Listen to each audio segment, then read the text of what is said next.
winded downwards, treasured sites in Christianity.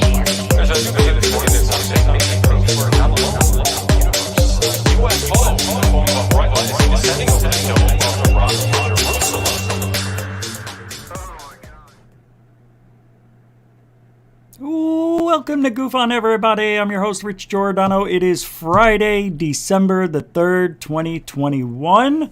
I can't believe it's the end of the month. We're halfway through the first couple of days of the first week in December. Well, wait, tomorrow's Saturday, so we're basically done. My 9 to 5ers made it to Friday. Congratulations, because we got a special show tonight. I'm glad you're here, actually, because I have been thinking about Apolla coming on the show since before I even met her in California, but I always thought this would be fun. I mean, I was on her show. That was great, right? But now we're turning the tables, and she's going to be joining me here in about 20 seconds. So I just wanted to thank everybody for coming over to Goof On tonight, because we don't do a lot of interviews here, but I'm going to start throwing the interviews out there, and we are going to change things up a little bit.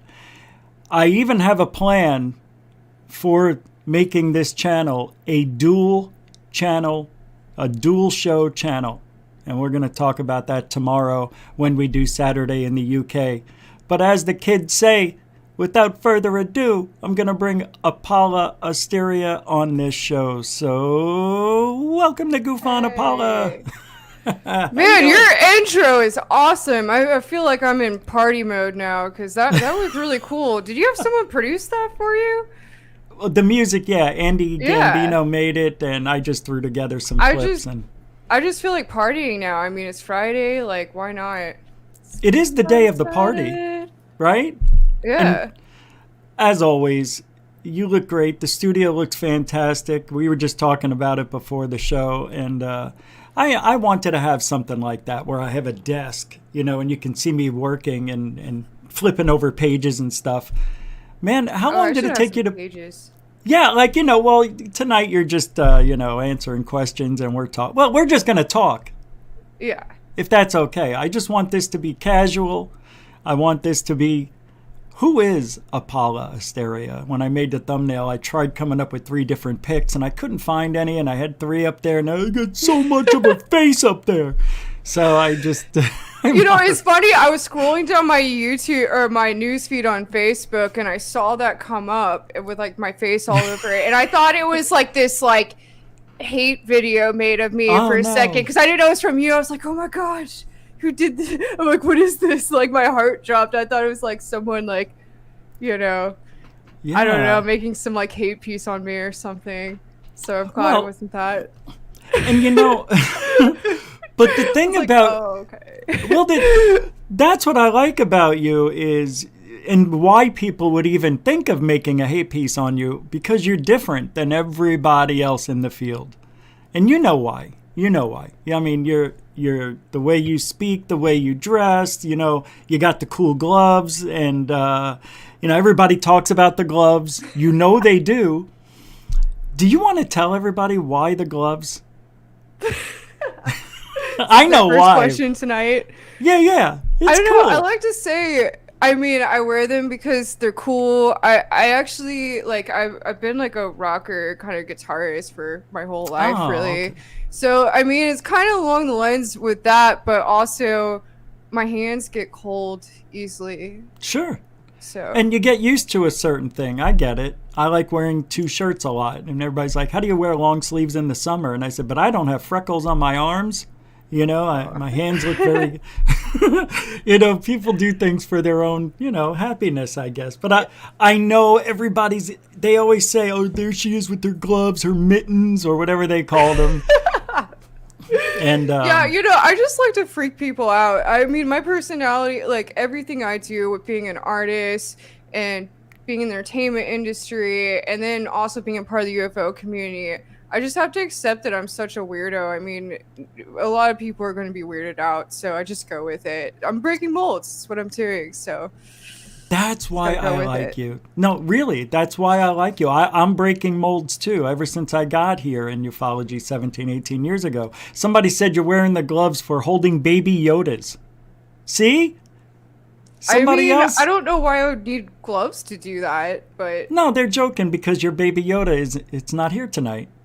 Grogu.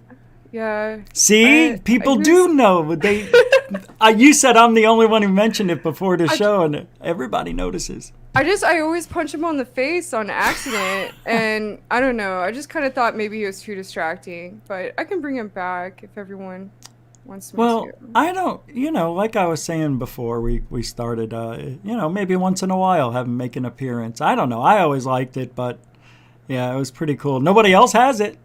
I've actually been thinking about getting a Sphinx cat, those ones that look like aliens, and calling it Lord Voldemort. And just having it sit here with like a little black like hood on.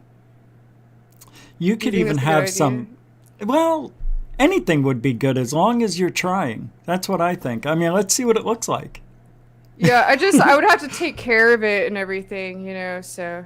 I don't know. That's the price we pay to be different. I'd like to see some things maybe hanging behind you, like maybe have a hanging, something swing like a monkey in a tree or.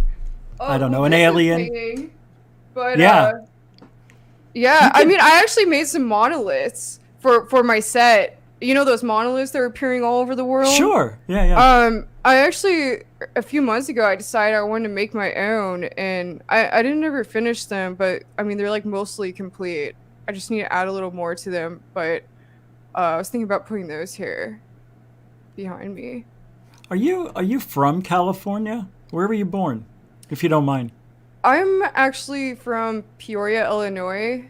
Like, not Chicago, but Peoria, which is like 3 hours south of Chicago in the middle of the cornfields.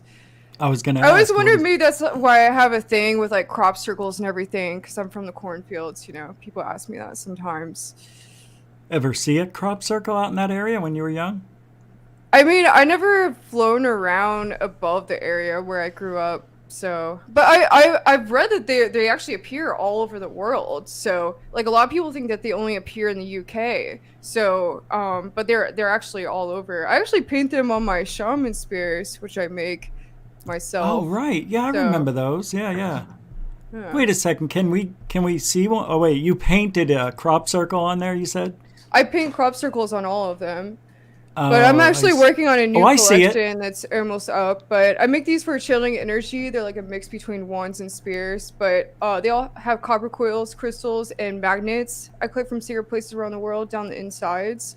So basically I'm trying to like amplify the aliens' messages, This one doesn't have a ton of crop circles on it. Oh yeah, right here, this one. Yeah, totally zoomed in on it. That looks cool. Yeah, I know that one. I think I've seen that one.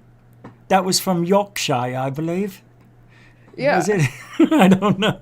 New Hampshire. Oh, no, that's Massachusetts. They're usually from that area, but they've actually been found all around the United States, too. I think, like, around here, it's like people don't really expect them to show up here, so no one's really flying around. I mean, who's flying around over Peoria, Illinois? I mean, I don't think many people are doing that. Some people don't even know there is a Peoria, Illinois. Yeah. But, it's like the third biggest city in Illinois, but I moved out here, basically to LA as soon as I turned like 18, 19, somewhere around that age. So, yeah. So what kind of kid were you?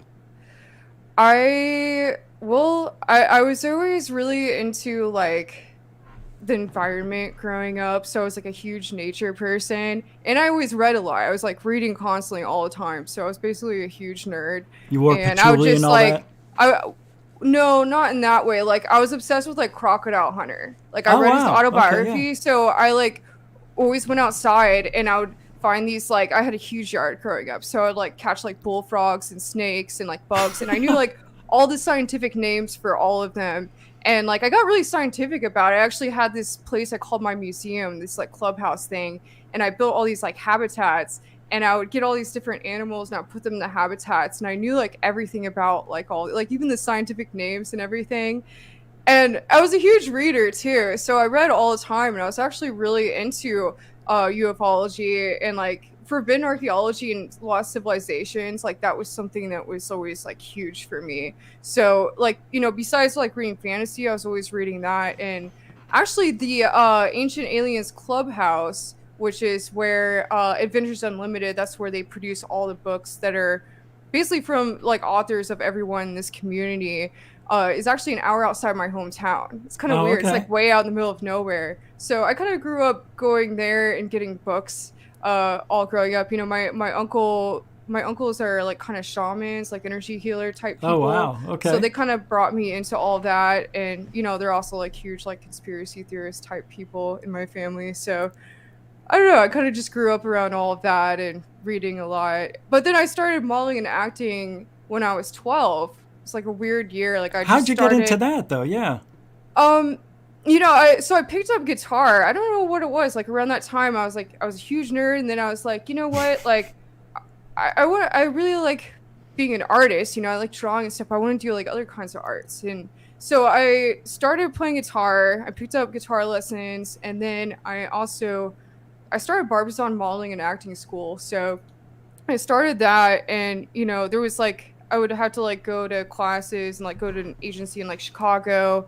I went to like agency meetups in New York and stuff, but classes for what? Like acting? Modeling and acting. Yeah, like it was like all the like I don't know. Barbizon's pretty cool. It's like they send like these teachers out all over the country, and you know they have like basically they don't just teach like modeling and acting. It's like etiquette and you know like runway stuff and you know just I don't know like how to get ready, how to handle like job interviews, how to handle business on your own. It was really amazing actually. I was like the youngest person in it, and when I was in Miss Teen USA, I was also the youngest person in that. So I have like a really weird background. I've always had a really different background. Were your parents together still? Yeah. Okay. Yeah. Because I know a lot of people have divorced, you know, parents and stuff. My family went through a lot of really weird stuff actually, because my little brother, who's 6 years younger than me, was born with a rare liver disease. So when he was 2, my mom, there was actually this like it was like this huge thing. They found out when he was like 1 a year old, and he was put on a waiting list for a liver. And like if he didn't get one, he was gonna die. I was in 2nd grade at the time when this was happening. And basically the only hospital that could handle this was in St. Louis, the St. Louis Children's Hospital. There was nowhere else in the country where they even like knew how to like deal with this because it was such a rare disease. And basically he was on the waiting list for a year. We had a pager, and it was like if the pager went off, we'd have to fly to St. Louis and get this worked out.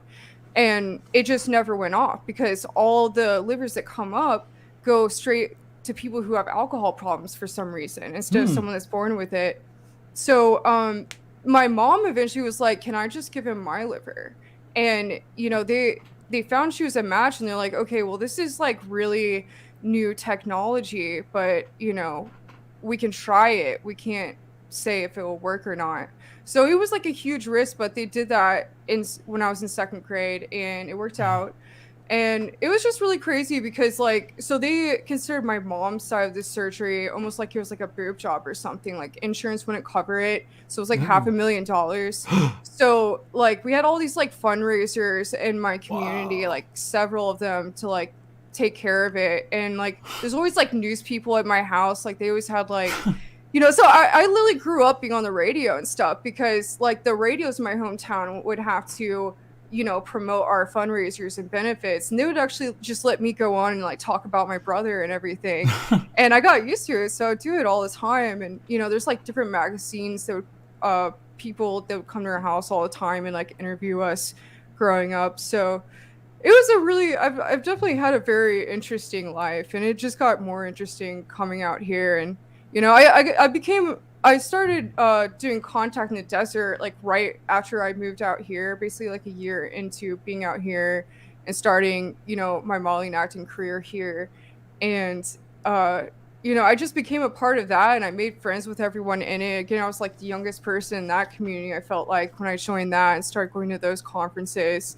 And eventually like I was doing like research trips around like Egypt and Peru, and these you know, because I've always been obsessed with like lost civilizations and forbidden archaeology. And this someone that was running a conference that I went to a lot, like, so I started making my spears around 5-6 years ago as well. And someone that was running a conference that I usually sold my spears at, he was like, hey, I'd really like to come on and speak about your experience in Egypt.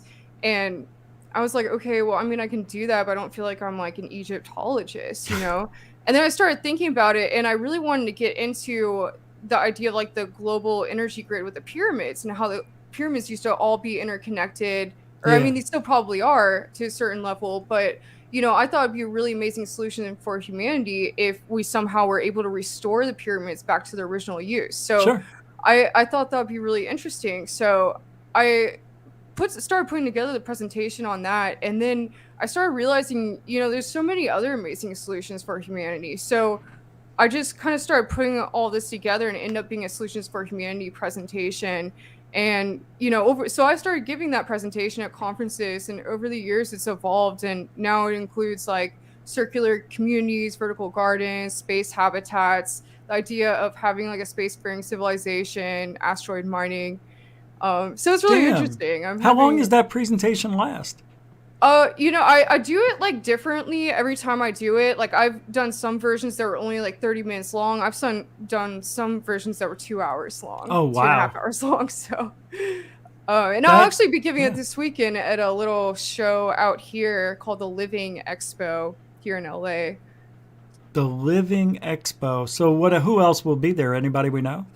No, actually it's kind of weird. Like it's just people that are in the metaphysical community in LA, but people that are like a higher clientele. Like I don't really know these people that are a part of it. Someone invited me into it, and apparently, so it's mostly about, it's like an expo, so it's mostly about people vending their products. I got it. But they have like speakers too. I guess like Miss California is going to be there, and like I guess they were telling me it's like people that are like into like metaphysical stuff that are like kind of like a higher paying clientele, so it should be interesting. Hey man, that's I don't California know anyone there, though.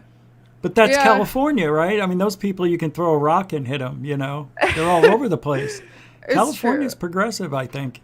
I mean, it is. We all know that. In some ways, right? And in some ways very much not, I feel like. Yeah, especially lately. Yeah, I get you. Yeah. So you moved to California when you were, 21 or 18? 18, right? I believe I came out here for the first time when I was 19. I think it was closer to 20 when I actually moved here. And then you got into modeling. Anything in acting we would have seen you in? Yeah, I've been in, my biggest role in a movie that I've been in is VHS, where I had like a lot of speaking parts in it. Oh, I remember that movie. It's like it's VHS, so it's like I don't remember that. Newer. Okay. It came out like a year or two ago, a few years ago. So that's actually produced by Tim Robbins and directed by his son. Wow. And a lot of the people in Reno 911 are in it. Susan Sarandon is in it. Wow. Okay. I've also been in Star Trek. I've been in Alien and that. Which Star Trek? Star Trek Picard.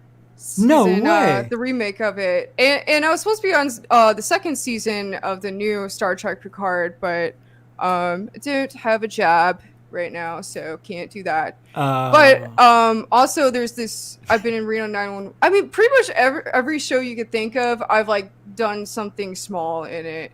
I've been in Reno 911 a couple of times actually, just like improvising, and I'm going to be in their new movie that's coming out December 25th called The Hunt for QAnon. So it's kind of weird. My God, that's amazing. Yeah, I'm like going to be this like Q follower that's like protecting this. I can't even, I don't think I'm allowed to say yet till it comes out. So. I was going to ask you if you can, say one of the lines from the movie. I guess you can't. Yeah, I can't do that yet. Yeah, That's too signed bad. contracts, so. Yeah, you and your NDAs. Yeah. You're just like Lou. You're like everybody else in this field. No, I'm joking. Lou always says, Lou Elizondo, I can't say anything, got a NDA, can't say anything. Hey, so speaking of Lou, since we're already there, and I'm going to jump back to things here and there, so, it's just the way I do things.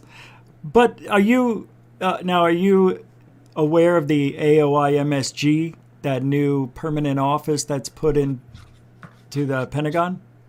I am. And, it's interesting because it's like, okay, first of all, why the long name? Like, who could take the time to memorize that? AOIMSG. Yeah. I don't know.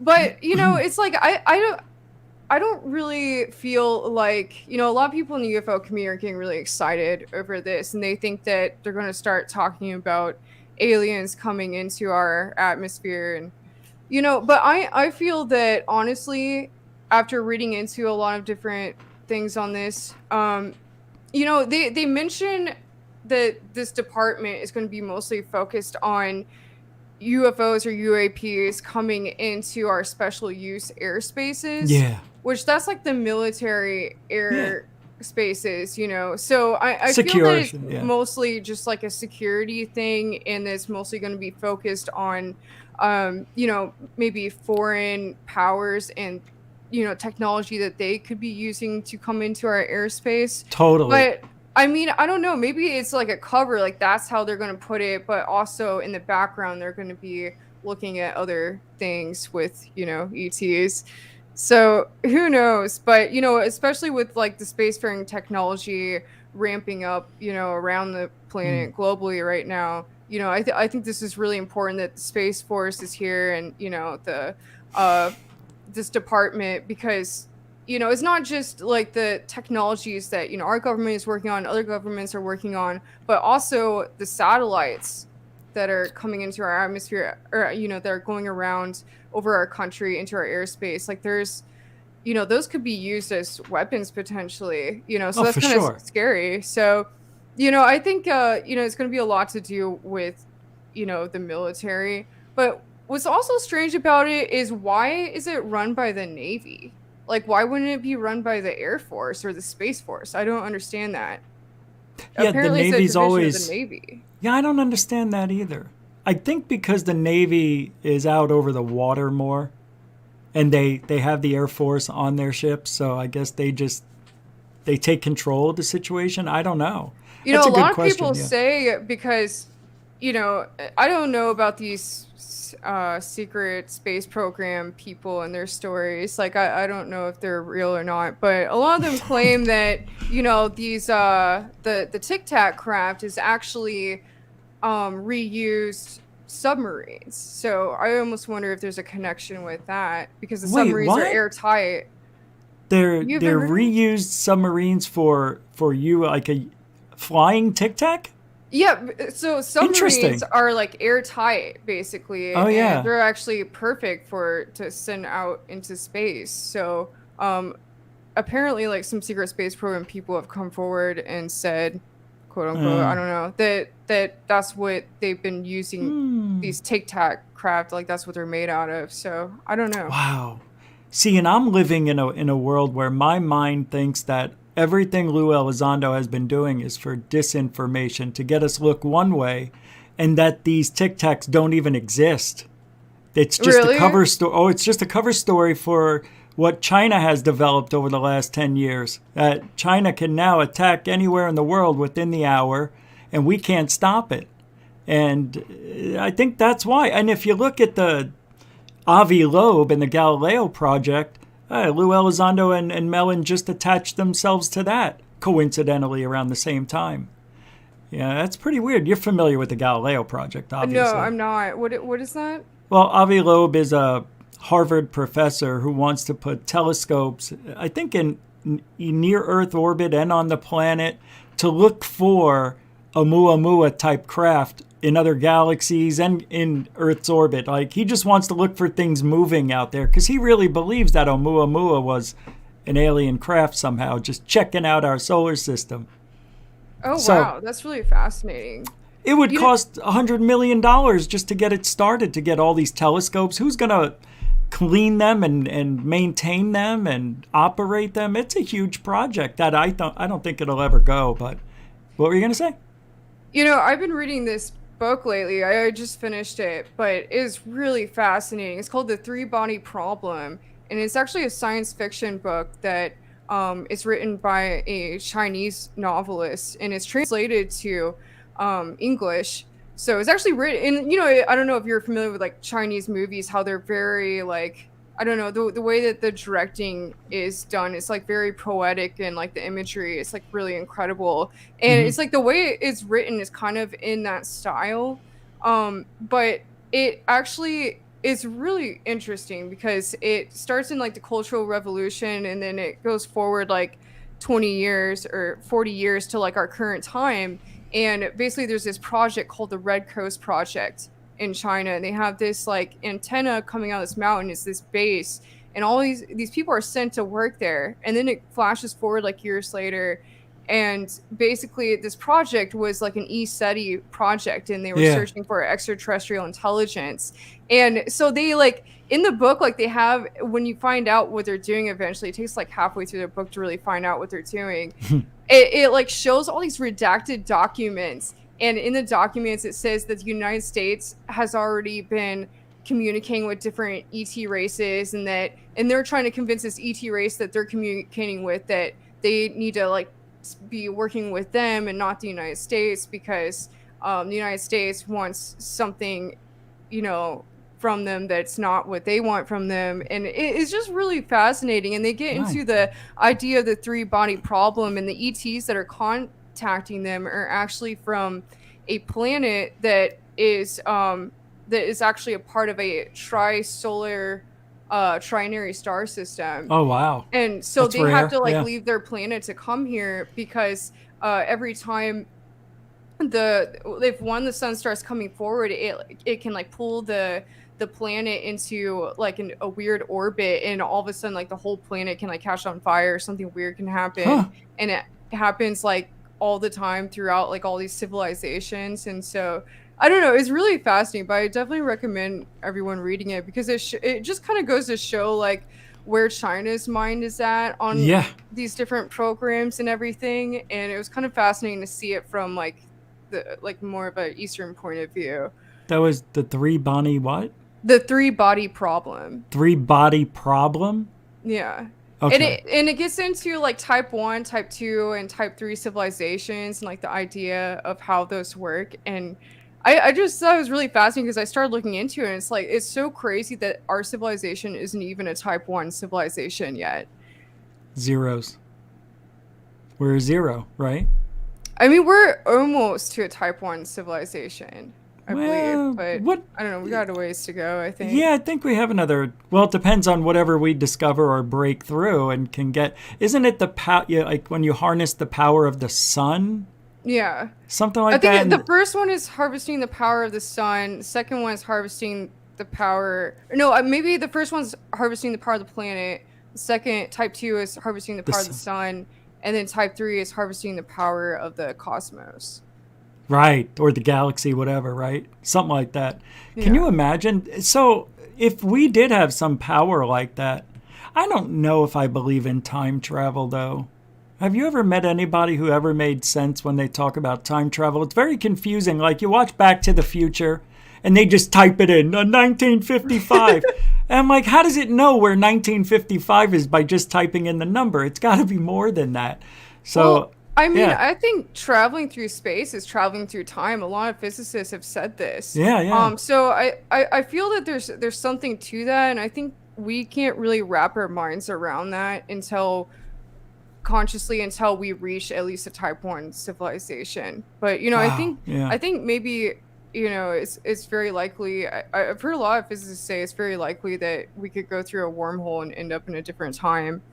I don't know. And I know Tesla was working on this, like his technology, he was working on it. And, they talk about the Philadelphia experiment, different projects like that. I don't know how far they've gotten with those kind of projects, but that was that really happened. Those people went somewhere, disappeared, came back. Their bodies were stuck into the ship halfway, and they wound up in another, 1950s or 80s. I don't know. Remember the movie? Did you ever see the original movie? I haven't seen the movie. I've only read about the project. I need to see that movie. It's pretty good. Yeah. Michael Paré, I think is his name. He's in that.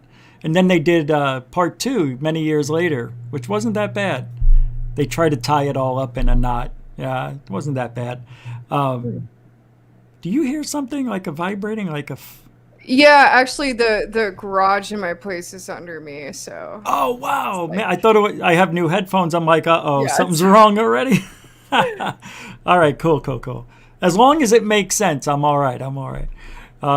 So It's so cool that you were in those Star Trek films and the new movie that's coming out and all that stuff. So if somebody offered you, and I usually don't ask these type of questions, but I don't know what makes me want to ask you. Would you ever go in a time machine if you knew you couldn't come back? And where would you go? Oh man. Yeah, I think that's a good question. I've always wanted to ride a dinosaur. Oh my God. But you can't come back. But I don't know. Like I feel like if I went back during that time, there might be some sort of beings here at that time. I don't know. I'm interested to see that. But yeah, I mean, I honestly, like, I believe in past lives, and honestly, I feel that I've lived several lives in Egypt. When I went there were places that I felt like I already knew, like the back of my hand in certain places there, and it was very interesting. I don't know, but I would like to go back there, I guess. And I guess for me, it's more of like going somewhere to like see, what's there. But I don't know if I can live without like heat and air conditioner and like things like that, to be honest with you. I'm just like such a baby when it comes to being cold. I can't stand it. So that's really the only reason to me. It's like, I don't know if I could like constantly build a fire if I was somewhere that was cold. I would have to, I guess going to Egypt would make more sense, But yeah, I don't know. Like also, there's Atlantis. That could have been interesting. That might have been a more interesting, more advanced civilization than a lot of people believe it to be. I mean, a lot of people don't even believe it to be real or to have ever happened. But I believe that Atlantis was what the Earth was at the point before the last cataclysm. It was like the entire civilization around the entire planet. I think it was a seafaring civilization that was around the entire planet, and they might have had a very advanced technology, but in a different kind of way than how our technology is advanced. That's what's interesting to me. I believe that there have been other civilizations that could have gone back to the dinosaurs. Like, how would we know? I mean, we haven't found any bones that are that old. In Michael Cremo's book, Forbidden Archaeology, there's a footprint of, they found a footprint of a human next to a footprint of a dinosaur that are the same age.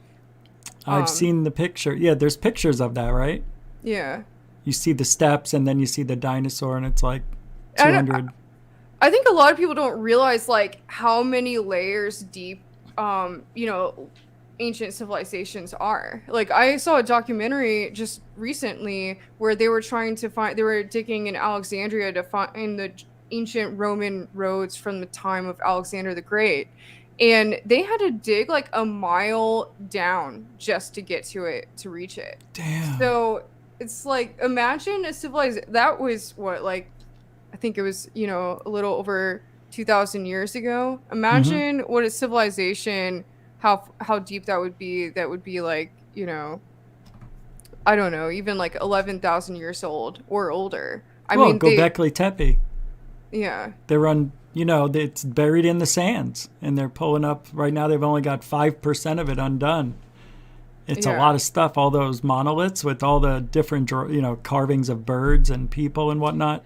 I read a book on that by Andrew Collins a while back, and it's really fascinating because they actually believe from what they're getting from these glyphs, they feel that, I don't know if you believe in the whole Anunnaki story and all of that, but, I've done a lot of research into it, and they were saying in this book that the glyphs, what they're getting from it is that that was the place where they came to like genetically manipulate human DNA, and it was like the original like Garden of Eden, they called it, but it was like kind of like the place where they started like manipulating DNA.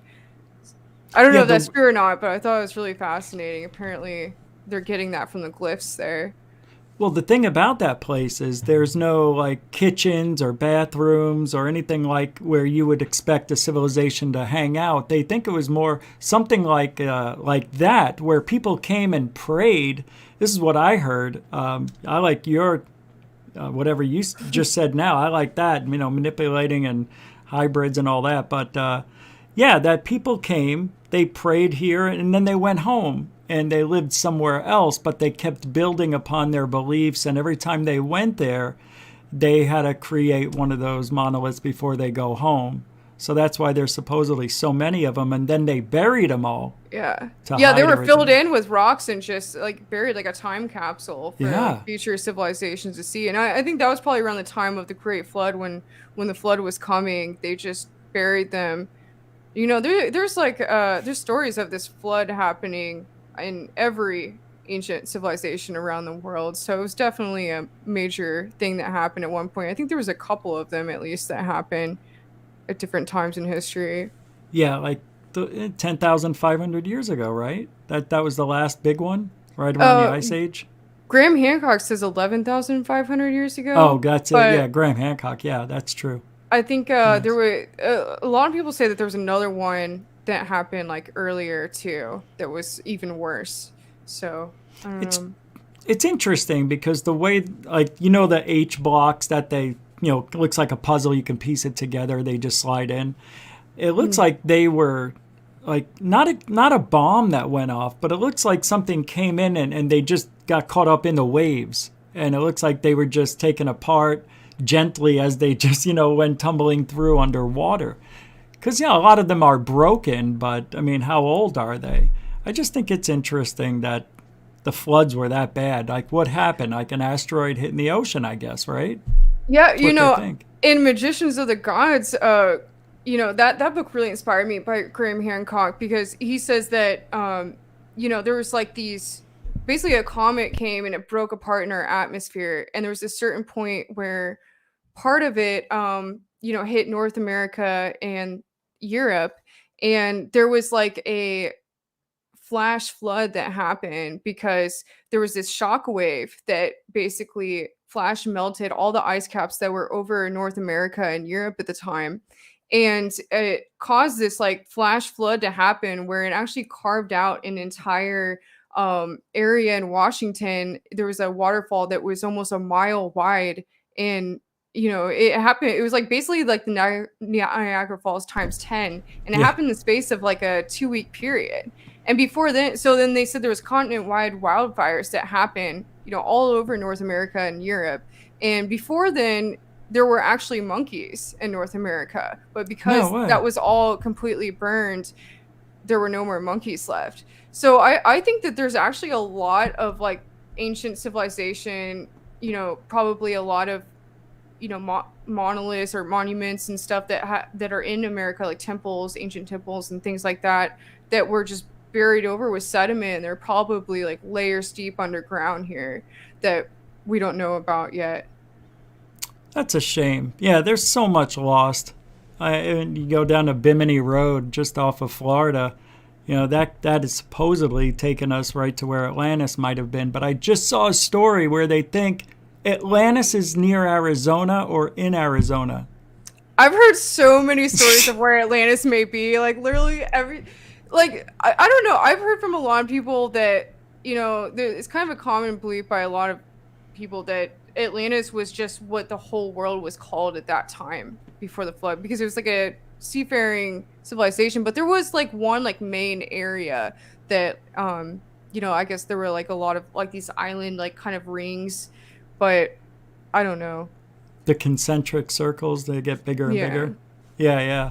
Well, and if it is out there in the Atlantic where the Bermuda Triangle is, it might make sense why there's so much weird activity over there, you know? So who knows? Who knows if their magic is still operating under the ocean or if they're living down there? I don't know. In Yeah. one of your past lives, you ever visit Atlantis, do you know of? Have any feelings about that? Seriously. You know, I always had a huge affinity with it. So, I mean, like, literally ever since I can remember, I've been obsessed with the idea of it. To me, it's like there's always, like, something, like, ever since I can remember, there's something that just really bothers me, that I feel like there's something there that, you know, that we're not being told about in school. Like, history basically was lost, and that there was something really important there that was just lost. And I don't know, it's just always like bothered me. Like I feel that there's like some sort of technology that was there that we don't have now, that was lost. And like Yep. maybe it was like, you know, like they say that basically when there was like a series of cataclysms that happened, and like it kind of fell over the series of like millennia, or many centuries actually. And so they had time to like kind of go out and go to different places around the world. And I guess like it was kind of like how it is now, where if like a huge cataclysm hit now, people like in places like America and Europe, and people that are in like a very more advanced kind of society wouldn't really survive, because we're not used to like living off the land and things like that. Yeah. But people that are like in the middle of like the Amazon jungle that don't even know what cell phones are or anything, they'd be fine, So it's like I feel that like they were saying that supposedly that's what happened, was that a lot of people that are considered like the savages, they were the ones that survived, and there was like very few left that were actually from like the main like islands or whatever, or the main cities, and they had to get sent out to like the different corners of the earth to like, or the different parts of the earth to basically pass down the knowledge for future generations. And they say that they became the Druids, the Egyptians, the Mayans, and it was just these different cultures kind of came out of that, and the Greek Greek people. So who were they originally though? The Anunnaki? I don't know. Okay. I don't know. Yeah. I mean, I think with the Anunnaki, I think there's a whole interesting side with that, because the Greek people, they say that they have all this, like, there's this Greek mythology and this Egyptian mythology of these ancient chimeras that all these people are afraid of. And they really like wrote about these, like they were very real, and there's like all these legends about them. And honestly, like my personal belief on that is that I think that was the Anunnaki coming here and messing around, manipulating DNA and genes, like how our scientists are already figuring out how to do now, and making these weird creatures. And then they just left them. And then when the flood happened, they just took off, and they're like, okay, we'll just let humanity fend for themselves now. And so that's why they have like all the ancient like stories of these gods that came to Earth and then left. It's like they came here, and then, they're like, okay, these cataclysms are going to happen, we'll just leave, and then we'll let them just figure things out from now. God, that's and awful. Then there's like all these like chimeras that were left behind that they had been genetically like manipulating and working with, and all the ancient people were terrified of them. So they're like, I think that's where all these legends came from. I think they probably were around for a while, and people were like terrified of them, and then they like eventually died out. But actually in Egypt, I forget where, but there's this one place in Egypt, kind of underground, where these archaeologists found these remains of what looked like different creatures together, and they were poured over with asphalt. And in the Egyptian, the way the Egyptians were is they mummified everything, even like crocodiles and everything, because they felt that the only way something could reincarnate was if it was mummified. And they literally mummified like all the birds and like everything that they could find, because they they wanted to keep the balance of life, life balance on the planet. So it's interesting that you would find these bones. They were like these mixed bones of what seemed to be different animals, and they're poured over with asphalt in this like temple like underground. It's like, what was that? That's like so they obviously weird. didn't want that to come back, whatever that was. Yeah, that is so weird. There's so much stuff, though, that they hide from us when they find these things, like the Sphinx. Apparently there was these, I guess, the mysteries of everything, and they're not there. Nothing's in there. I guess they went down there and it's all gone. I like to know where all that stuff is.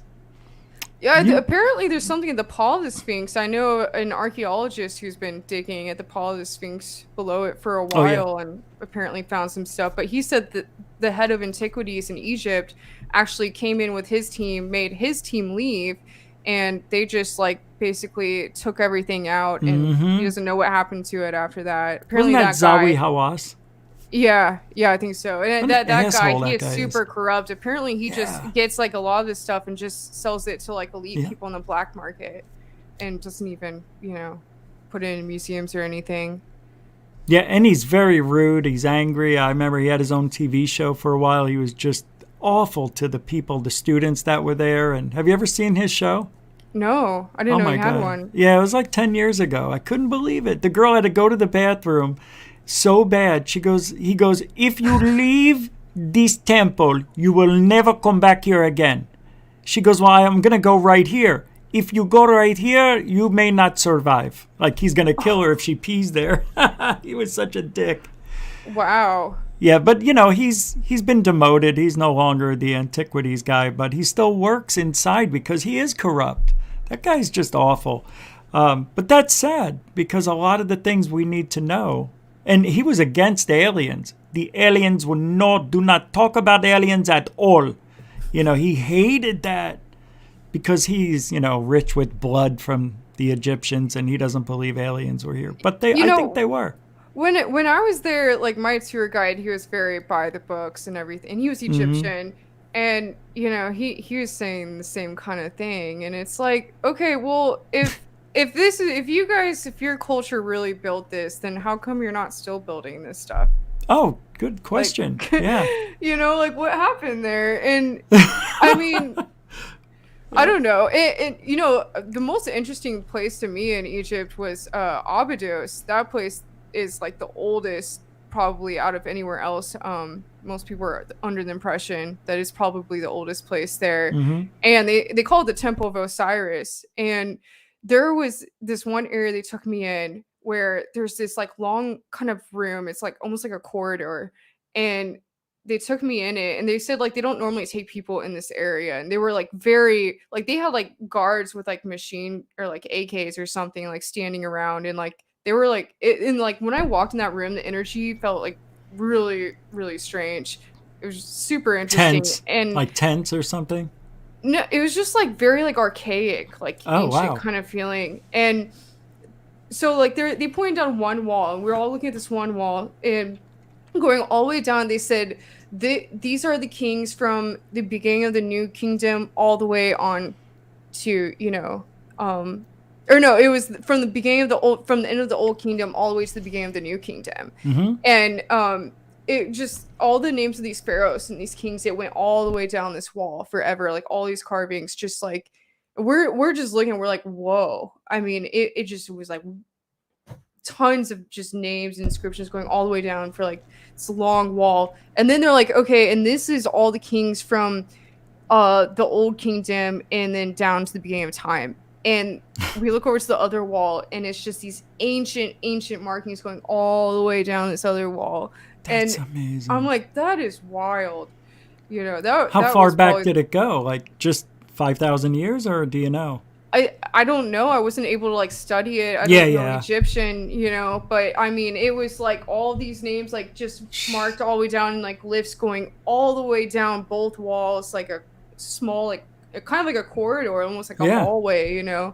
I mean, you know, and you got to think like most of these pharaohs and kings were, you know, ruling for probably at least 30, 40 years. I mean, I guess their lifespans probably weren't as long back then. No. But, I mean, they became kings at what? Tut became a king at 13 or something? King Tut. Yeah. I mean, if you're next in line, you're king, whether you're 9, 13, or 40, right? But they didn't live that long. I think their age limit was 40, 45. Yeah, but I mean, who knows before that? I mean, supposedly people had really long lifespans back in ancient times. I mean, that's what all the ancient cultures kind of say in like stories and stuff. So and like a lot of these pharaohs had like elongated skulls, so they're probably not from here. I don't know, or some weird ancient race. Yeah, those Paracas skulls or something. Brian Forrester was just down there. I mean, those are amazing. They don't have like we have sutures in our skulls, you know, like that you can see. It looks like a puzzle, and then when you hit 35, 40 years old, it seals up and you can still see it. But these Paracas skulls, they don't even have the sutures.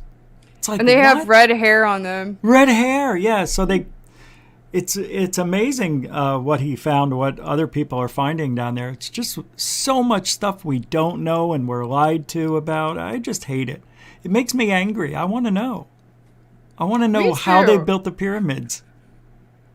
You know, and they say, so like, you know, what I was saying is like the Egyptian tour guide I had, he was saying that, you know, the pyramid's only 3,000 or 5,000 years old, something. It was built by Cheops, and I think that that's the time it was restored.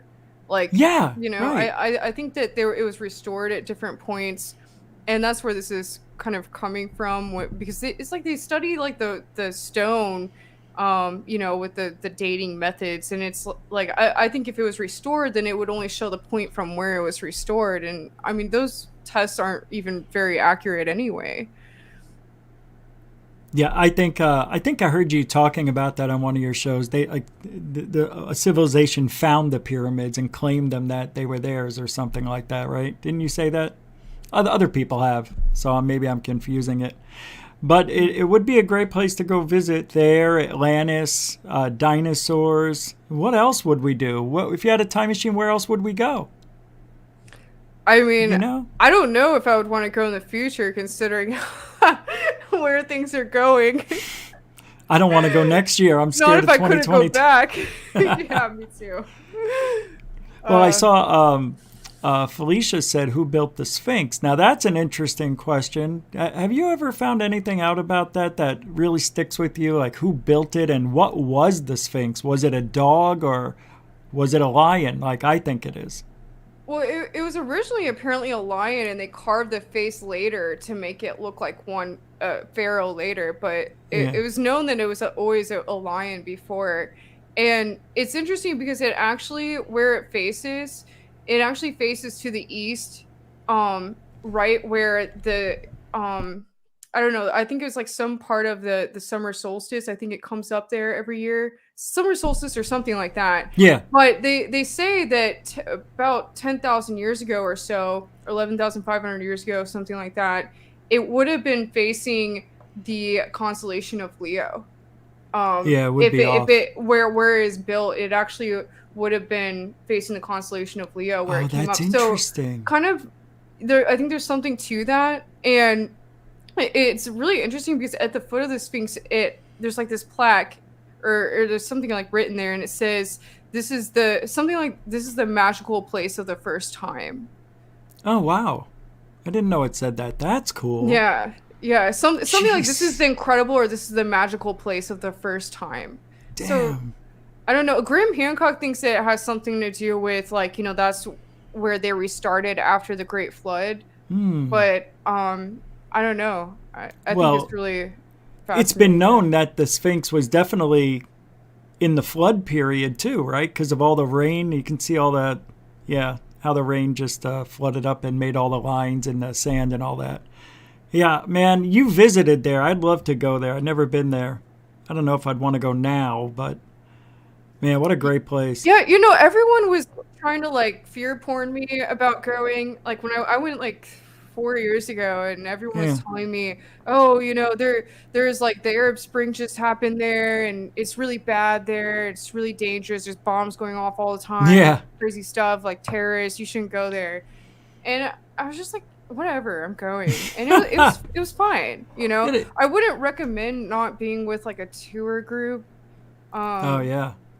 I don't know, unless like I definitely recommend being there with someone that like they actually send out every tour group with an armed guard. It's kind of crazy. It's like Wild West. Like when you drive around there, like there's no rules on the road. Like everyone just does whatever they want. They'll just drive wherever they want. Like people be zipping in and out of lanes. There's no speed limit or anything. It's just anything goes. And like anywhere you stop or, anywhere you go, there's just people standing, like all these guards standing around with AKs. And It's kind of crazy. But I liked it for that. I actually thought it was kind of fun. It's like when I came back here, I'm like, this is so boring here. I hear you, man. That's an experience. I mean, it's almost like going to Mexico because you do see that in Mexico as well. Yeah. I did stand out way too much there, though. I kind of have that. The only place I've really been to outside the United States is third world countries, always. Because I always like going to ancient tombs, And so I don't know. Everyone wants to like sell me stuff because my skin is so pale. They think I'm super rich, so it's kind of a problem. Oh, I see. They were all calling me Egyptian Shakira there. I don't know why. Oh my god! all the people there, they're like Egyptian Shakira, because I would dress Egyptian. Like I wanted to like kind of fit in, Yeah. So I got like Egyptian, like kind of Muslim outfits, just to like be respectful, Totally, because yeah. I was reading online before I went. They're saying that the people there felt kind of offended when they would see like Americans there with like short little skirts or whatever. So I just decided, I'd be respectful to their culture. So I got all these like outfits offline. They're like these linen, like long sleeve kind of things. And yeah, they all just kept calling me Egyptian Shakira. I'm like, apparently I didn't blend in enough, but I think they respected that I tried. Yeah, of course they do. And, we respect people that try to fit in here as well. But I don't know if that's even true. I don't even know why I said that. All right, so let's do something here. Let's do word association. So I'm going to mention a word or say a word, and then you're going to give me one word back. Okay. You know what I mean? Like if I said red, you would say... periwinkle. Perfect. All right, here we go. This is probably not right, is it? It's supposed to relate to the word. It's okay. No, this is... I don't know why that came to my mind first. Yeah, all right, well... All right, let's try it out. We'll do a couple. All right, ready? Okay. Aliens. Green. Wow. Somebody write these down. I'm just trying to say the first thing that comes to my mind. No, that's good. That's what I want. About it. Perfect. Pyramids. Egypt. The sun. Light. Okay.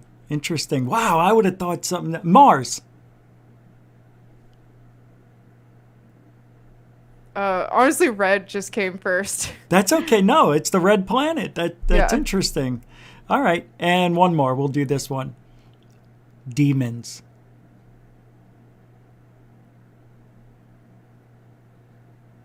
Demons. Fallen angels. Interesting. All right. Oh, let's do one more. One more. And this is a two-worder, but I'm going to say it anyway. Ouija board. No. Yes. No. That's amazing. That is the best answer ever. Have you ever tried it? A Ouija board? No, I'm not. Don't. I just feel like it's not good to, I'm really not don't. Gonna work with that kind of energy. I've heard way too many bad stories, and to me, that kind of stuff is real, and I'm not trying to open a portal with things that aren't meant to be here. So I'm telling you, I've had two, I don't know if you know the story, where I used the Ouija board over 120 times to conjure up the devil and make a deal with him. And I forgot to close it and say goodbye every time I did it. And I actually had a real thing happen to me, which I'll tell you later. It's a long story. But I used to be like, oh, they don't work. It's just a piece of cardboard, whatever. And I'm like, no, I will never use it again for that. It scared the shit out of me what happened. I want to know what happened to you. Because, it's a story for the night. I'll tell you. Because it takes 10 minutes to tell, and this is about you. Believe me, I know how long it takes because I've told the story several times, but I'll tell you after if we have time. All right. So being that you said no on the Ouija board and never used it, then we're going to have to go into, do you think aliens are demons? Have you ever thought about that? Or I actually feel that may be where a lot of the demon stories come from. And from my understanding, actually, from doing a lot of research on ancient civilizations and things like that, after reading Zecharia Sitchin's work years ago, I feel that actually a lot of those demon stories kind of came from the story of Lilith. Or no, not... the ancient version of Lilith. So they said that, in those older the Sumerian stories, there's like these two, there's like an Adam and Eve type. I forget if they're called Adam and Eve. And then there was like Lilith, and they said that Lilith was like, it was basically like this, I forget exactly how it went, but they were saying that she was like this demon kind of thing, but it was actually like an alien that was created, and that it was like basically like a succubus, and then they had like that like at one point supposedly when the Anunnaki were here, they were sending these Anunnaki women out to like mate with some of the men. So the men and all the human men were like terrified of these women, and they called them succubuses, and then that's where all that the demon stuff came from. That's what I don't know if that's started? true, but I read a whole book on it, and it was really interesting. That's interesting. It is because back when there were, pirates and there still are, but I'm talking, and people are using boats and stuff, and there were pirates and all that. They used to talk about the succubus too, but and how they would see they thought they were mermaids, I think, but they hypnotized them and then they sucked the life out of them and all this stuff. Have you ever heard of that? No, I haven't. Yeah, it's kind of weird. Yeah, apparently it came from this ancient Anunnaki or Sumerian story. So I don't know. They would there's Go ahead. sorry. It's basically they were sitting out these Anunnaki women to kind of mate with the human men. Yeah, that's at one similar. point. And but they would just kind of basically come into basically rape these men in the middle of the night, and these men just kind of got really terrified of them. And yeah, I don't know if it's true, but I read it in this book about Sumerian text, and it really weirded me out. It's interesting because we hear how people used to hang These comments. What's that? I know. I'm just laughing at these comments. Let's look at some of these subsexuals. What is this? Sucky bisexual. That's what I was laughing at. Tuggy Waffles has some good ones, man. Someone said, "OMG, lucky bastards." Yeah, I know. Dr. Z Smith always has a classic. Nice to see you guys here. What else are they saying? Hi, Ben Solo show. Oh, never seen Ben Solo. Do you know who that is? That's Ben Chastain from Get out of here. Wonder. He's Ben starting his own show called the Ben Solo Show. No way. But it's That's actually awesome, on man. YouTube or on Rise TV now, but he's getting it on YouTube. Oh, what is his new thing? TV what? Rise TV. How do you spell that? It's rise.tv. Rise, R-I-S-E. But it's a platform. It's not Gotcha. on YouTube. I met him in California, I think, right? Yeah, he was over. Yeah. Very nice guy. Good to see you, man. Thanks for hanging out. It was funny when you guys all kind of came out around the same time, and I was like, oh, all my UFO friends are here.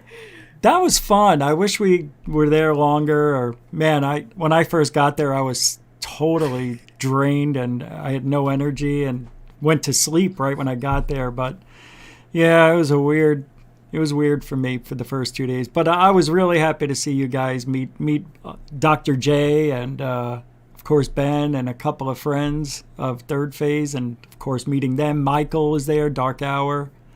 Yeah, cool. It's funny because I felt kind of bad after meeting everyone because everyone's so cool, and I guess I just never really thought to kind of interact and meet everyone. Well, I mean, I guess it was because I don't know, I like meeting people in person, but I kind of felt bad that I hadn't connected with anyone before. I was just kind of in my mind, I'm like, oh, it's these other guys that are on the show. But then I met everyone. I'm like, oh, everyone's really cool. I felt bad I hadn't connected with everyone before that.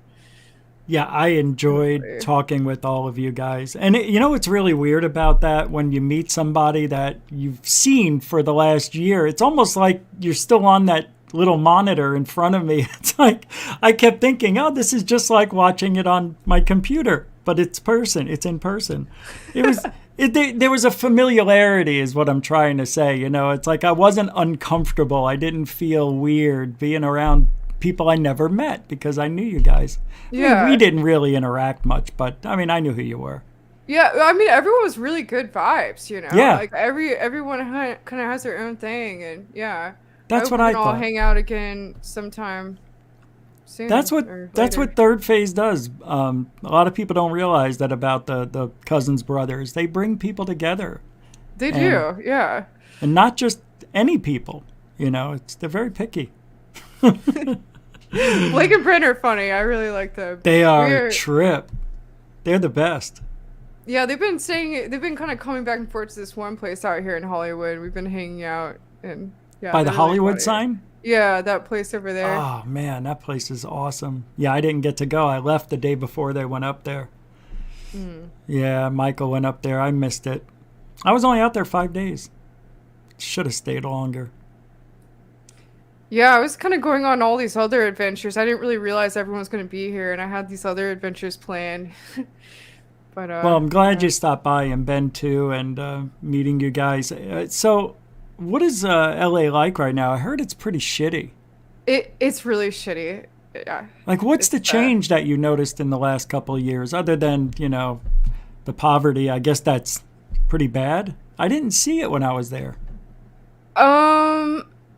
I mean, I don't know, how you feel about the different agendas that are going on and everything, but honestly, it's been hard for me because my family doesn't do well with the shots.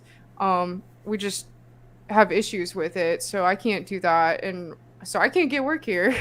Oh, I can't either. I And can't take it either. there's like businesses, like most of the businesses you can't go in without it, and so that, and then on top of it they have everyone still wearing masks, which, like, I've been to Florida a lot lately, and it's like in other places, and no one even wears masks anymore. It's like everything is fine, and then I had to come back here to this hellhole, and it's like I don't know, but I don't know what's gonna happen with this place. So, It's like, I love the area. I love, like, the yeah. environment here. I love, I used to love all the things that I did here, and I love living up in the Hollywood Hills. I love being an artist in the entertainment industry, but it's definitely gotten very weird here. So What's the consensus on what's the guy Alec Baldwin shooting that lady, and anything on that? yeah, Is he the lying? whole entertainment industry is just a huge mess right now. It's like, they got, first of all, so I'll get into that, but first of all, it's like they started doing this new media thing where, so basically, if you're with SAG, like I'm a SAG actress, a lot of people, some people that work on set aren't with SAG. Like, it's really hard to get into SAG, actually. That's the Screen Actors Guild. Yeah. Yeah. And so if you're with SAG, you're supposed to get paid a certain rate for the hours that you do. And you're supposed to be treated a certain way. You're supposed to be fed a certain way. I mean, you're supposed to be able to eat at certain times. And if you're not, you're supposed to get paid extra. And they started doing this thing, like, when all the pandemic stuff started happening, they had this thing called the SAG new media rate, where it was like, if it was a newer production that's just trying to get off the ground, then they could pay everyone, like, lower, a lower rate. Yeah. And you didn't have to, like, go with all the SAG rules. But because, like, the industry was having such a hard time because it shut down and everything, and all the COVID test, like, literally you had to get tested like 5 times before going on set, and they had to pay for every single person to do that. So I think because of all that, pretty much every production started going with the SAG new media rate and, like, cutting corners, and, like, literally, like, no one's getting paid correctly, like, no one's being treated right, that's, like, with SAG, and it's just been a huge mess. They've just been cutting corners in, like, every way, and it's like every time you go on set, you have to get tested all these different times before going on, and then you get there, and, like, you still have to, like, wear your mask in between every take, and, like, Wow. it's just crazy, and I don't know, with that whole thing with Alec Baldwin. I mean, I feel like I heard that literally the whole camera crew actually walked out at a certain point because they're like, we don't like the way that we've been treated. We haven't, Right. it was like they were making them drive super far from this, like, hotel that was really far away every single day. I mean, that's what they do in the industry. I mean, people think, oh, it must be so great and glamorous to have this, like, be in the industry, but it's actually the worst in a lot of ways. I mean, you got 16-hour days on set. Almost every time I go on set, I expect it to be one of the worst days of my life. Most of the time, because it's a 16-hour day, usually, almost every single time, which most ordinary people don't get when they go on a job. A lot of times it's 16-hour days for like 4 or 5 days in a row. A lot of times you have to show up on set in the freezing cold and sit outside in the freezing cold because the desert out here, I mean, it's cold, like, in the early morning and in the evening, and a lot of times, sometimes you have to be in a scene where it's supposed to be summertime, or it's actually summertime outside, and you're supposed to be acting like you're in a scene that's in the winter, so you're wearing a coat and it's like 110 degrees, and you have to be like, oh, I'm so cold, or like sometimes, you're in a pool scene and it's like 40 degrees Oh, man. outside. So it's like that's just stuff you gotta deal with in history. Like when I was on Star Trek. So I actually was when my first day shooting with Star Trek. That was in Calabasas, which is like way up in the mountains at the top of Malibu. Like it's really hard to get out there. And I actually was on set of Runaways the day before, and when I got there, they're like, "Oh, this is gonna be a night call. We're probably gonna be going to like midnight or 3 a.m." And I was like, "I had to be on set for another show tomorrow." And they're just like, "I don't care." So I'm in this like club scene thing for Runaways, and then I'm there till like 3 a.m, and I get in my car, and then I drive to Calabasas to be on set by 5 a.m. for Star Trek in Calabasas, and then I shoot all day till 8 p.m. Whoa. And that's like literally these roads in Calabasas. It's like these windy mountain roads, just and like driving down those at 3 a.m. when you haven't had any sleep, that's really hard. And so like everyone on that set, they're all complaining. A lot of people were leaving set, like not coming back because like literally they had to be there by 5 a.m. or earlier every morning, and driving down these crazy roads in the dark, like not even awake yet, and someone like got in a really bad accident, and so it just like there pretty much everyone almost like walked out at one point. I mean, it was crazy.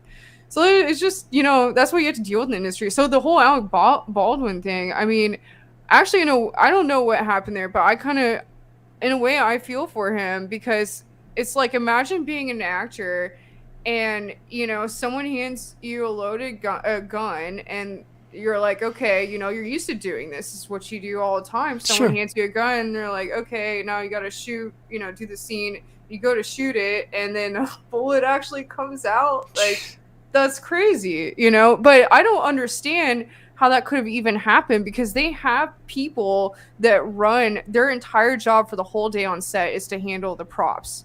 Right. Like if your job was to handle the prop, and usually on every set I've been on, they are very particular about the guns. Like I was on the show 911 recently. I had a big cameo on that. Not Reno 911, but 911.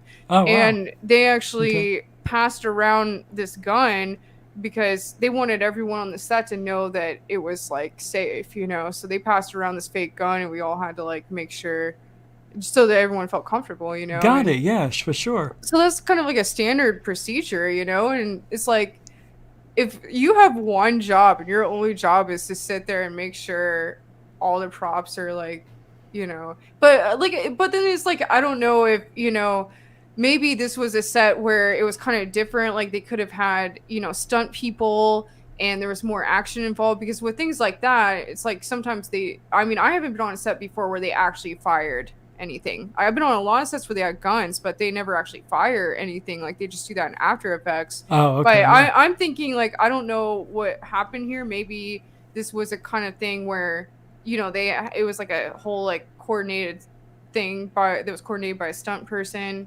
So I don't know, but I just know that like literally everyone walked out earlier that day or the day before, and they were like, complaining that the conditions weren't very good. So.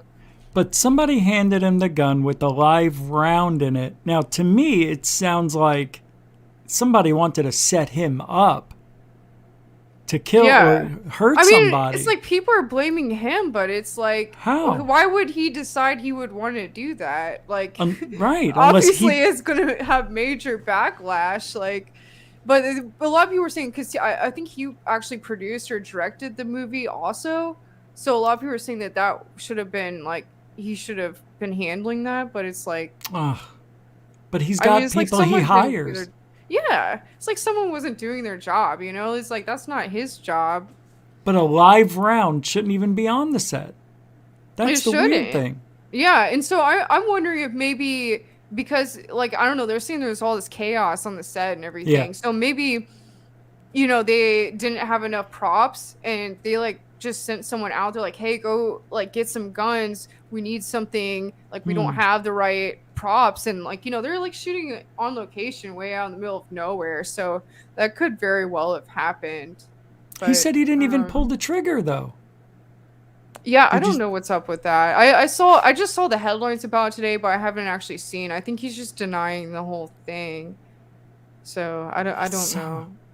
I try to do what I do in ufology with his situation. I'm like, well, what's the logical explanation? Is somebody either purposely did it or he did it? Put that, maybe he wanted to do it. Who knows? I don't know. I Why mean, would I he? don't see why he would choose to do it. Yeah, I I mean, know. obviously he's going to get major backlash from it, you know, but Maybe he didn't mean to shoot her. I mean, you know, some people can go off the rails in Hollywood. I mean, that happens a lot. I don't know if you've heard of Christian Bale's thing where Oh he my started God, freaking out yeah. and screaming on set. That was amazing. Yeah, they kept playing that on Howard I Stern. I remember Yeah, hearing it. that's pretty crazy.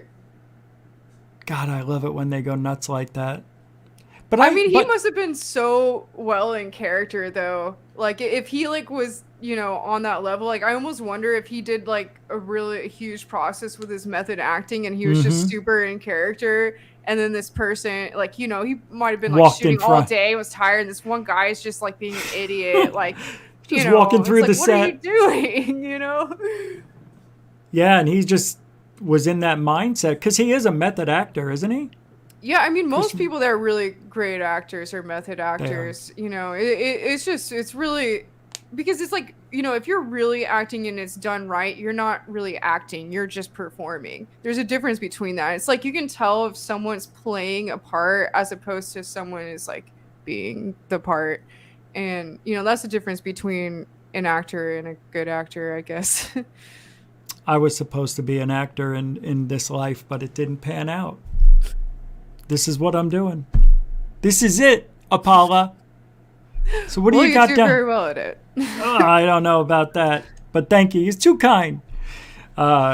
So what do you think about ufology these days? Before we get out of here, because we got about 10 minutes left.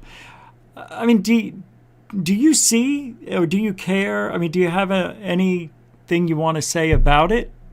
What do you hate about it? What do you love about it? Just pick one and go with it.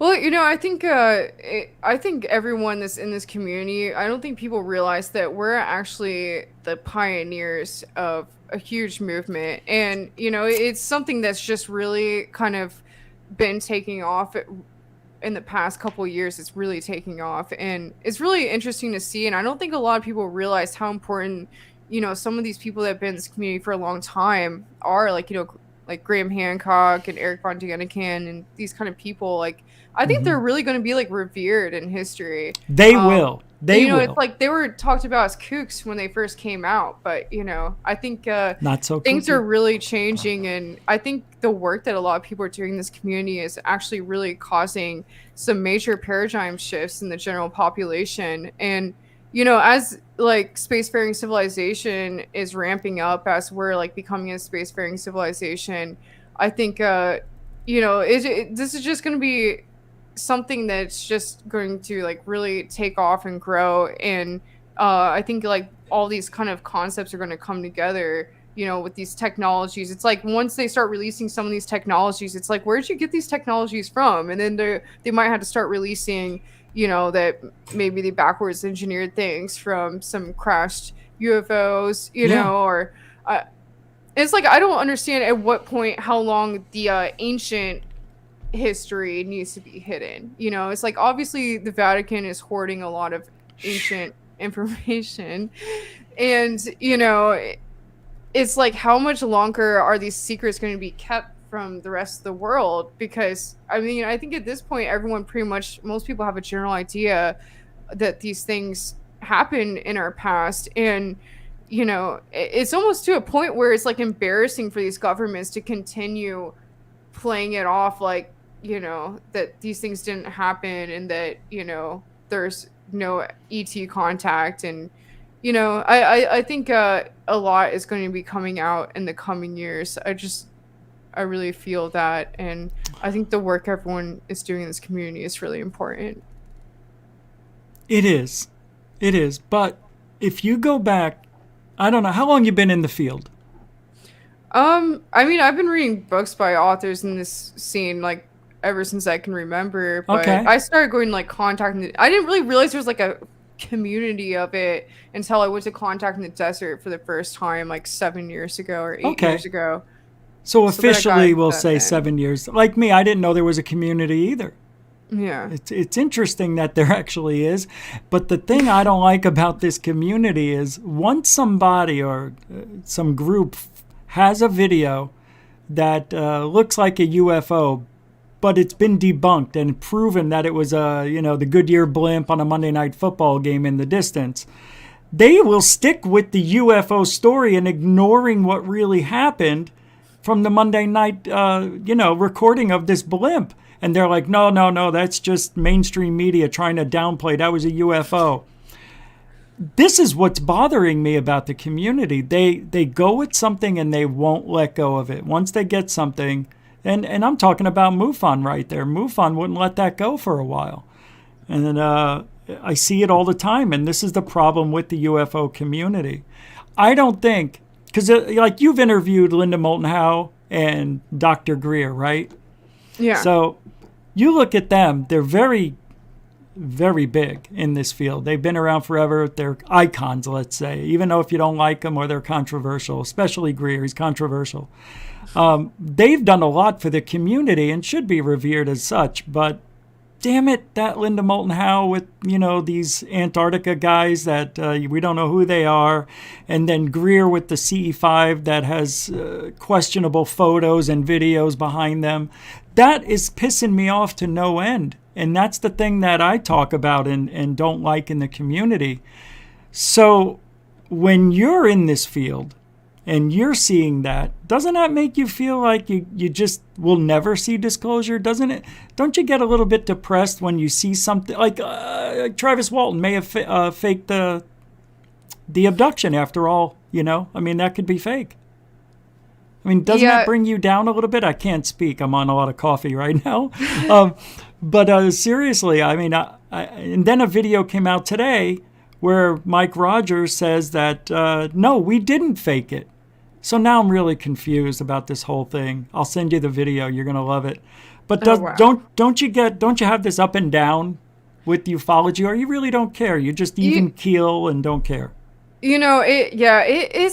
It saddens me because it's like, I don't know, certain events happen maybe like 3 years ago in the community that really kind of made a lot of things kind of fall apart. And it was really disappointing to me. And it's like, but I try to really be positive about it. I think this is the problem, is like everyone kind of, I guess, like continuing the problems with everything. It's like, I think, every person, like they have their own, every person that's in the community that's like a speaker or whatever, like they have their own piece that they're bringing to the table, their own piece that they're bringing to the puzzle. And, I think no one has like the ultimate answer. Like one knows exactly what's going on, So it's like, we're all coming together and like sharing our theories or these different things. But, there is something where, if someone came in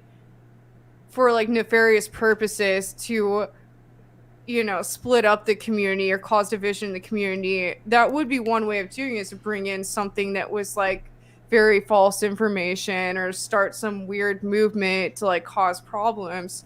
That can happen, and that would be the best way to do it, really, if you think about it. And I've heard that a lot of there's been different government agencies that have like worked on doing this to like split apart the UFO community, or basically turn it, a lot of what people are saying, into disinformation. Sure. So I don't know. I mean, what they say is that, there's disinformation agents that are sent into these kinds of things, like conferences and things like that. So, who's to say who has real information, who's just, giving their theories, bringing their theories to the table, or who's actually there spreading disinformation purposely for like nefarious purposes. I mean, I don't ever want to be one to point fingers, I just feel that I think that the people that may be doing this for the wrong reasons and not on accident, just bringing their theories to the table, I think that's probably going to end up coming to light at some point or another, and they're not going to have the best image, I guess. it's just nobody's held accountable. You know, and I'll use, I mean, you could say Corey Goode and David Wilcock. They've been talking up lies about secret space programs and no proof at all. I don't want to get into that. It's like everyone always wants to bring that up, and I know. I forgot until now. Yeah, I mean, I don't know. Like, it's like with them, I don't know what they're... I don't know if these secret space program whistleblowers, I don't know if their stories are real or not. I mean, maybe they are. Yeah, that's maybe all they I was went gonna through say. some, like, MK Ultra programs and, like, you know, maybe they, like, you know, were actually taken and they're put through all these, like, MK Ultra experiments or something, and they think that their stories are real, and they're coming here saying, like, hey, I experienced all this, but really everything they experienced was some sort of, like, crazy thing that was programmed into them that could be, and maybe that was done for a reason so that they would come out and start telling their story to get people to consciously start, like, evolving to the idea of there possibly being a spacefaring civilization so that we can, like, consciously, like, co-create it or something. Like, I don't know, these like Kabbalist people work in weird ways, you know. Yeah, you kind of read my mind. That's all I was going to say about those guys, because they're very, very controversial because there's no proof. That's all I was going to say. Could they have been, you know, mind jobbed and think this really happened? Just like Anjali, you know, that lady who said she was going to get aliens in the cave. You know that story too, right? I don't know about that one. Oh, wow. That was the after June 25th, and they had the dump, you know, that 9-page dump of UFOs and all that stuff that really was nothing. Well, just days later, this woman did her own like media blitz where she was in front of the Capitol, sitting in her wheelchair and everything, saying how she's been visited by aliens. Oh, I did hear about that. Yeah, and she was going to go to the cave where they were in December with researchers and bring back proof. And of course, it didn't happen. But, you know, in her mind, it really happened, though, this experience. She really believes it happened. And at first, I was like, all right, I'm done with ufology now. Now I'm done. I've heard it all. I'm done. And then I calmed down and I listened to her. And, you know, I understand some people may think these things are really happening. But how many times are people going to cry wolf, Apolla? You know, nobody's bringing proof ever. This is the problem. It's a problem. Yeah, I mean, I don't know. I think there is there's like the crashed UFO recovery stuff. I think that's like pretty good. I don't know. There's like, I feel like anytime there is like really like physical proof, I think it's usually taken by like agencies or something. Yeah. So it's like, you know, I mean, how do we get around that? It's like if someone finds something, they gotta just like film it like live on like everything. But then it's like everyone be like, that's fake. It's not real. You know, so it's like, what do you do? See, I knew you. I knew I could count on you to say that. That is exactly the right thing to say, because that's true. We will never know what a real UFO or alien visitation would look like unless it was done a certain way. And I think that would have to be done with months of telling us in advance, look, but they're going to put it on TV. The whole world's going to watch it at the same time. We're going to learn about these new aliens we made contact with, and then get us acclimated to who they are, what they are, and what they're going to do when they get here, maybe. I don't know. But I think we're out of time. How fast was that? I really enjoyed it. That was a great conversation. I'm really enjoying being on your show. It wasn't bad. I'm so used to interviewing other people. It's fun to like really interviewed myself. Yeah. I thought the time went by so fast. I was like, wow, man. But, you know, I do want to be a man of my word and say 90 minutes is 90 minutes. So what do you got coming up? Anything other than you're going on Dark Hour Paranormal on Monday? Oh, yeah, that is true. I'll be on Dark Hour Paranormal on Monday. I'm not sure what time yet. If you're in the LA area, I'm doing this like conscious living expo thing. It's called so many different names on all the materials. You just have to look at my social media and find it. But if you're in the LA area, I'm going to be selling my spears. It's like a metaphysical living expo in Burbank. So I'll be selling my spears and speaking at 4:45 p.m. there. What day is this? Tomorrow. Oh, Saturday. And Okay. yeah, I'm trying to finish all these spears before then, so hopefully I can have them done by then. But yeah, so I'm gonna be doing that all day tomorrow, and then I have a show every Tuesday and every Wednesday. My Tuesday shows are streamed to KGRA at 5 p.m. Pacific, and my Okay. Wednesday shows are streamed to Aftermath and my YouTube channel at 5 p.m. Pacific. So I do that very regularly. Yeah, I think that's. Oh, also, make sure you check out my spears. I'm trying to sell a lot of these because I don't know. My spears are what funds me. Everything I'm doing. I'm not a part of the entertainment industry really right now in Hollywood because whatever, they're a bunch of Nazis. So I have spears, and if you want to help me live, you can check out my spears. Wait a second. They're for channeling energy. Is there a link I can put in the description? Yes. And help you out? I'm sorry. Yeah, shamanspears.com. Okay. And I have these amazing organite things I've been making. I made the oh, whoa. It's like no organite way. knives. It's this actually has like moonstone and different things in it. What would but that go for if I wanted one? I think this one's like $70. That's not bad. But yeah, they all have basically the materials in them. It helps ionize the energy in your room. So they're really amazing, actually. And these, I just like going hiking with my spears. That's the main thing I do with them. They're kind of like wands, you know. They're really for channeling energy, and scientifically they do work that way. They like basically multiply energy like times 10. But they're really like super amazing for hiking with. That's what I always do with them. So. I have some that are like this big. I have some that are like spear size, and I have some that are like staff size. Oh my God. I remember you bringing one over, and I held one of those. always Those have things my are spears with really me. durable. I mean, those aren't cheap. Those are like made out of really good quality. Yeah. What is the actual spear made of? I actually picked the bamboo myself in Topanga Bamboo. Canyon. And then since the bamboo is hollow, I fill it with all these materials like quartz and magnets and naturally magnetic hematite sand, things like that. Yeah, and I charge them all into an energetic collective because, you know, I was raised by energy workers. I know these different modalities. And there's this one method where through the ideal quantum entanglement, you can charge everything onto an energetic collective. So every spear I make, I charge onto this collective, and every new one makes the whole collective stronger. And I've probably sold hundreds at this point. So Damn. pretty interesting. And they all have my autograph on them. If you want my autograph, sometimes cool. people ask me for that. So yeah. So we're gonna help you out. That's shaman.com? Shaman Spears. Shamanspears.com. So SHAMAN Spears.com. Yes. All right, I'm going to put the link into the description. Into the description. But you are one of the most awesomest people ever. You're original, and I was very happy to have you on here. This was great. Thank you so much for really spending enjoyed time it. with us. Yeah. And everybody check out Apolla's Odyssey. And she'll be on Dark Hour Paranormal Monday, and we'll get the times and everything for you.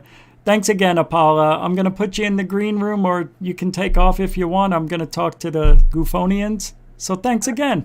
Thanks so much for having me. It was great. Was that a namaste? I don't know. I guess so. Yes. Namaste. You know, I like doing that. I'm okay with that. Usually I like do like over and out on my show. I don't know why. I just felt like doing that. So I guess I don't know. I just feel like being peaceful tonight instead of smacking Baby Yoda, which I usually do. I love Grogu. I always bitch slap him, but not tonight. Well, thanks All right. again. Take care. Thanks for having me on. Best of luck with everything. Thank you so much. See you later. See ya. Apolla, everybody. Apolla Asteria. Man, that went quick, huh? Wow, man, I can't believe I looked down. I never look at the clock. Like, rarely do. And I looked down, and there was 10 minutes to go, and I'm like, thinking to myself, how? I thought we had like 30, 40 minutes left. Well, that was fun. She's good people, man. You guys should go check her out at Apolla's Odyssey. I can't believe I just screwed that up. First time today. First time I messed that up, but go check it out. So look, things are happening here on GoofOn. I wanted to mention that I am going to do an experiment with the channel. So don't be alarmed. I'm going to try something probably, I don't know, next week. Like, I want to do this show Monday, Wednesday, Friday. But I don't know if I'm just going to try this new thing out once. And I don't know what I'm calling it. I'm just going to leave it Goof On is what I'm going to do. But it's going to be like the man show. Like it's going to be a show what guys talk about. Sorry, ladies. But considering there's, 85% male and I want to do what I want to do and talk about what I want to talk about, heck, it doesn't mean ladies aren't welcome. But I'm going to come up with Goof On and have a different acronym. But I'm going to try one show this week just to see, just to give it a whirl. And we're going to talk about politics, sports, movies, relationships, women, and anything else that guys usually talk about. And I say guys, and I'm not alienating half of the population by saying that. It is going to be a show that I want to do. So I'm going to do something different just one day this week, probably Tuesday or Thursday. So don't be alarmed when you come here and we're not talking about UFOs. I just have to say some things. And I just want to talk about things that I generally like talking about. Because ufology and everything that goes with it, it's fun, it's great. We talk about it every night. But I have to be honest with you. I don't know if I can do this 6 nights a week. It's really like there's nothing to talk about. And if you do a show every night, it is really hard to come up with stuff. And I feel like I've just been sliding a little bit out of the norm. So to combat that, I'm going to do a show which may be a permanent thing half the week. So don't know if you'll come in and join, but it's going to be different. And look, if I don't do it this next week, it is going to happen. Not tomorrow. Tomorrow we have, what is it? Saturday in the UK. So tomorrow. Now, I'm not hanging up. We're not leaving just yet. I wanted to tell you about something. And I was going to make a separate... You know what? Maybe I'll make a separate video. Somebody sent me this today. And it was from... Oh, B. Baker did. That's right. And this was from... let's see. What is her name again? I can't remember. Usually I don't keep the show going after an interview. I usually just hang it up and that's that. Oh, and don't forget, I was on Alien Addict earlier, so if you want to see Alien Addict show, go check that out. It was a pretty freaking awesome show. It was so unscripted for him that it actually turned out to be probably one of the best shows. What is her name? Erica Lukes did a show. And why can't I? Oh, here it is. It says about Mike Rogers. He's the friend of Travis Walton. And Mike Rogers talked to Ryan Gordon, who's the movie guy, the director guy who said he went and talked with Mike and that Mike spilled the beans how they faked Travis's sighting, his abduction. Well, now Mike has come out to say that Ryan spliced up the audio, the recording that they did, the interview, and made it seem like he was actually saying that they hoaxed everything. So in other words, now this goes against what I said when Ryan was on Alien Addict. Hold on, I just kicked something off here. Here it is.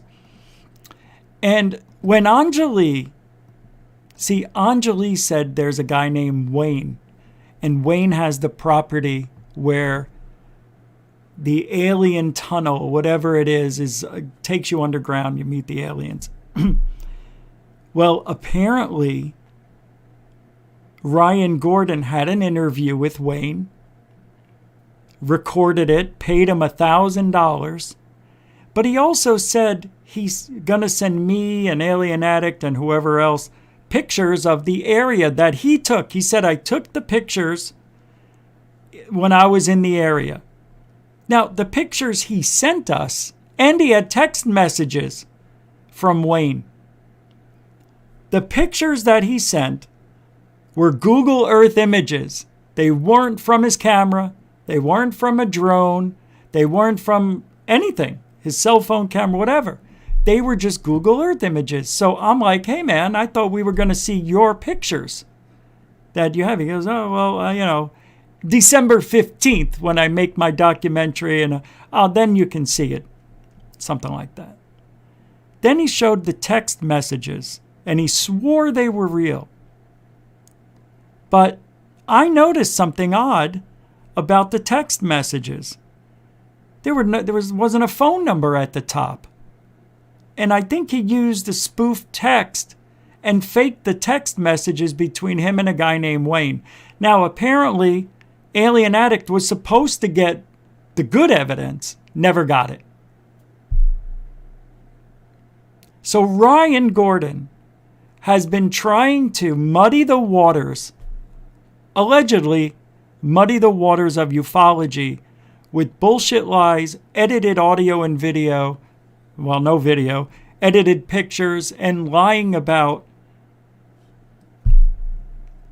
Travis Walton being a hoaxer and Anjali, and he is just taking on the popular things and lying. And I called him out on it. And I said it. No way. He got mad at me. Refuses to talk to me, and all that shit.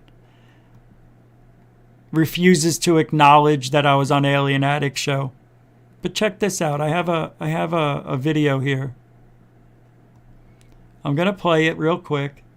And I'm going to make a separate video about this, but I want you to see this here. Let me see here. Yep, there's no place to go, but I'm going to just play it there. Oh, hold on. You know what? I'm just going to make a separate video about it. So that's it for tonight. I want to thank the moderators. Yeah, you'll see a video later on. Moderators, super chatters, thank you very much. If it wasn't for you, this show wouldn't roll. I appreciate your support. I appreciate your time. And without you guys, again, this show does not run smoothly. And I want to thank the newcomers and veterans alike. Thanks for hanging out. If you like the show, please subscribe to it so you get all notifications. And we'll be back tomorrow night. There's a private chat. Okay, thank you. We'll be back tomorrow night, tomorrow afternoon on what do you call it? What do you call it? Saturday in the UK, 4 p.m. Eastern. I'm Rich Giordano, where Goof On is truthology for ufology. Take care, everybody. Have a good weekend.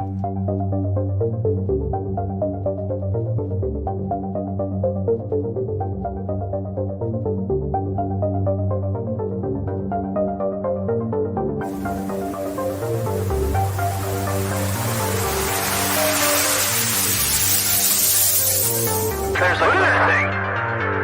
It's rotating.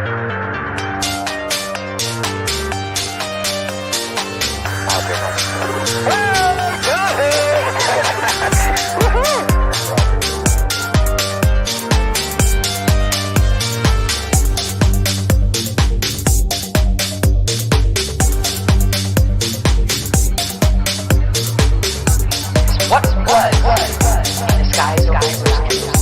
And why did it downward treasured sites in Christianity?